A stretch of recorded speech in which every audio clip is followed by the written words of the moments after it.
Going from a criminal conviction to a Supreme Court hearing involves a step-by-step appeals process. It is not a new trial. Instead, it's a review of whether consequential legal missteps occurred during initial proceedings. And after formal notice of an appeal, there are then submitted documents.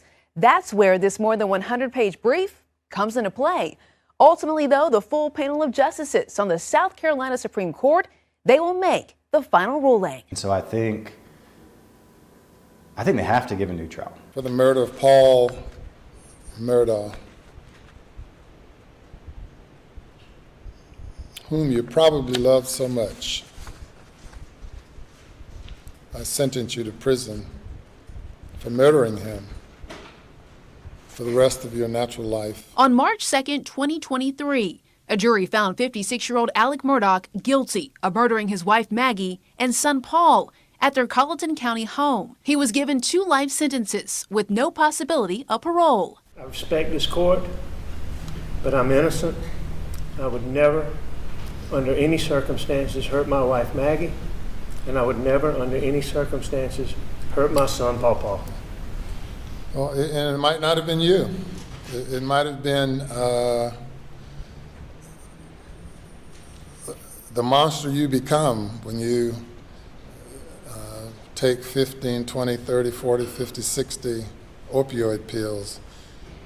Maybe you become another person. But Murdaugh's attorneys believe former Colleton County Clerk of Court Becky Hill influenced the jury, something Hill has repeatedly denied. Listen now to Midland's attorney Brian Sheely share his appeals process knowledge. In my opinion, the Supreme Court has a real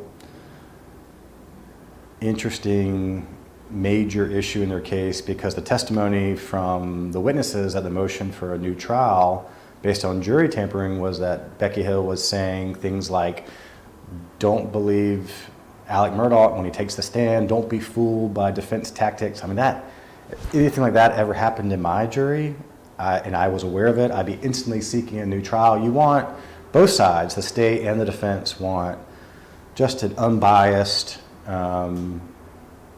ecosystem back there, so to speak. In January of 2024, Alex Murdaugh was back in court seeking a new trial. In light of what you said in the affidavit, which is I had questions about Mr.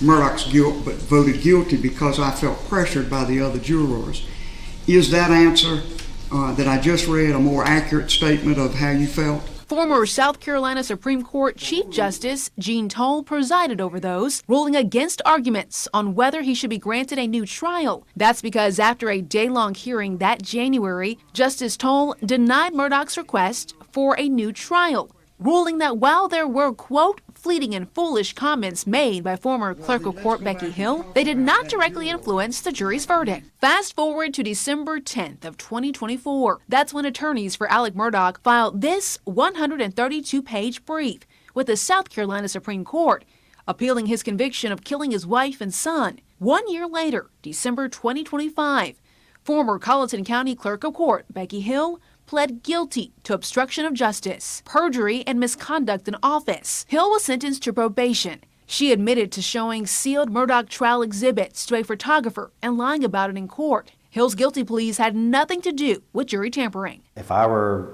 the defense counsel, I'd be saying, when we briefed this initially, Becky Hill was not even criminally charged. Now she's been charged and pled guilty. And I don't see how this Supreme Court would possibly be able to overlook that and not give a new trial. Again, it's no one's fault. It's no one's fault. This is a bizarre outlier.